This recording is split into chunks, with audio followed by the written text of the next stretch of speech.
నమస్తే. Lily flower సాగులో ప్రధాన సమస్యలు కొన్ని ఉంటాయి. వీటిని తెలుగులో సంపంగి పూలు అంటారు. ఈ సంపంగి పూలను కోసుకునేటప్పుడు కొన్ని సమస్యలు ఉంటాయి. వీటి హార్వెస్ట్ చేసుకునేటప్పుడు ప్రధానంగా గడ్డి, ఈ తోటలో పాములు, పెంజలు లాంటివి తిరుగుతుంటాయి. ఈ హార్వెస్ట్ చేసుకునేటప్పుడు ఎలాంటి జాగ్రత్తలు తీసుకోవాలన్నది మనం ఇక్కడ రైతున్నారు, ఆయన అడిగి తెలుసుకునే ప్రయత్నం. ప్రధానంగా ఇలాంటి షూ యూజ్ చేశారు. సార్, ఈ షూ దేనికి యూజ్ చేస్తారు? ఇది పాములు, ఏమైనా పింజర్లు అట్లాంటి నుంచి వాళ్ళకి రక్షణ కొరకు ఈ విధమైనటువంటి షూలని వాళ్ళు యూజ్ చేస్తారు. నిత్యం అవి వేసుకొని పూలు తెంపరు, హార్వెస్టింగ్. ప్రధానంగా ఎర్లీ మార్నింగ్ పూలు తెంపుతారు కాబట్టి ఎక్కువ పాములు వచ్చే అవకాశం ఉంటుంది. 5:30 కల్లా మేము 5:30కి స్టార్ట్ చేస్తాం కాబట్టి కొంత చీకటి ఉంటది.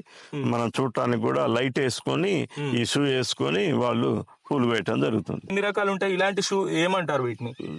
ఈ మామూలుగా లిల్లీ హార్వెస్టింగ్ కోసం అని అంటే ఇస్తారు. ఈ ఆన్లైన్ లో తీసుకొచ్చినాం. 1600 రూపాయలు ఈ ఒక జత షూ పట్టడం జరిగింది. హార్వెస్ట్ చేసుకునేటప్పుడు ఒక షూ ఒకటే ఉంటుందా? చేతులకే ఓన్లీ కాళ్ళ వరకే రక్షణ. ఎలాంటి సమస్యలు ఉంటాయి తెంపేటప్పుడు